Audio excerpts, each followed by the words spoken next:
take a school out of trouble, it's about making everything consistent, bringing structures and systems down.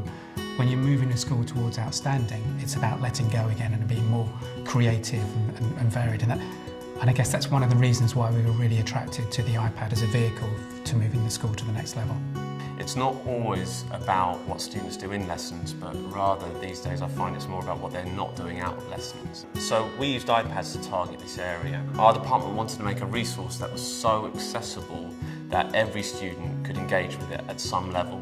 At the most rudimentary level, a student can just click a screen and watch a tutorial and just recap the lessons or points they've missed. But at a more sophisticated level, they can highlight the areas of weakness, they can watch the relevant lessons, they can apply their learning to exams, and they can check the work, so it becomes a complete independent learning cycle that's delivered through one device.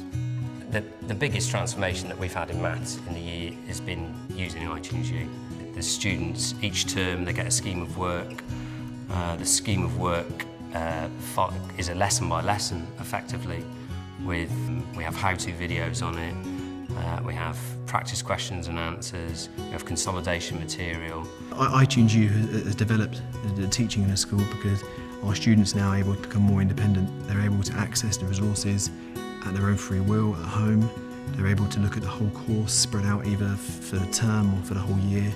And they're able to use that for revision, so they can go back and look at resources, or if they want to, they can go forward and look at more resources ahead of the teaching time, so they're able to really shape their own learning as opposed to just learn at the pace of the teacher in the classroom. I've just finished my GCSEs and I got 2 A stars, 6 A's and 3 B's.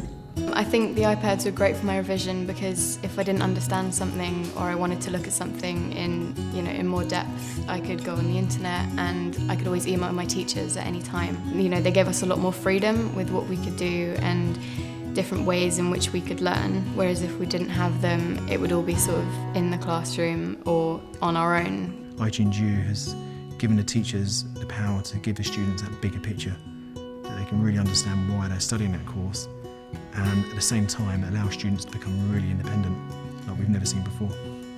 The iPad helps us in loads of ways. The main thing is the personalisation for students that you're just not able to do with a pen and paper. So it might mean that students are taking photographs of their work so they can see the beginnings of where they started. We also use apps that create personalised spelling lists or grammar lists for students. So it's great because they learn in their own individual style, but it's also great because they're not having to wait a week for their teacher to mark their book. One of the greatest benefits for EAL students is the fact that they can take the device home. For so many of our EAL students, they don't have that network of English-speaking family or friends at home, so they can use the device if they need to reflect on the learning that they've done that day, or if they need to do any independent research. Now parents can actually see and understand what students are learning, and they can help them with the exams, and I had an overwhelming response from parents in relation to this, so we know that learning's happening outside the lessons.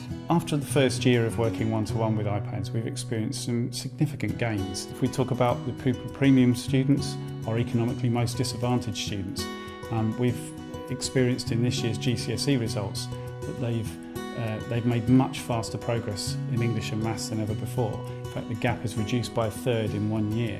This year we saw an improvement in every key group across every qualification we deliver. So we had FSM achievement up, we had SEN achievement up, EAL, boys achievement was up, and our overall GCSE achievement was up. Our children are getting 8 A stars to A. I think we've doubled this year. So I've seen a number of teachers go from being quite novices with technology to real experts, to the point where teachers, if you ask them now to go back to how we worked before, they just said there's no way they could go back to not using an iPad in their lesson. This year we're very proud to have been awarded the status of Apple Distinguished School.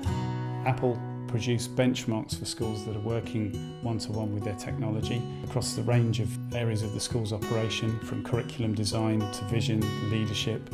And we've found it very useful to be measuring ourselves against these stringent benchmarks and to compare ourselves against the best practice nationally and internationally. So achieving this standard very quickly for us has been a tremendous boost.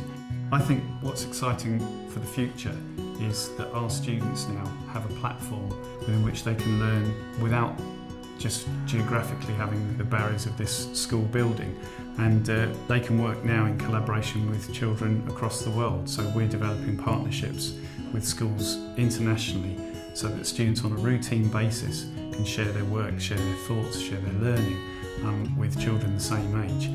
Because we're aware that the world is shrinking and technology will require our children to have skills that they'll need to be successful in the modern workplace. And if we can embed those skills as part of their learning here at Hove Park, then we'll have done our job.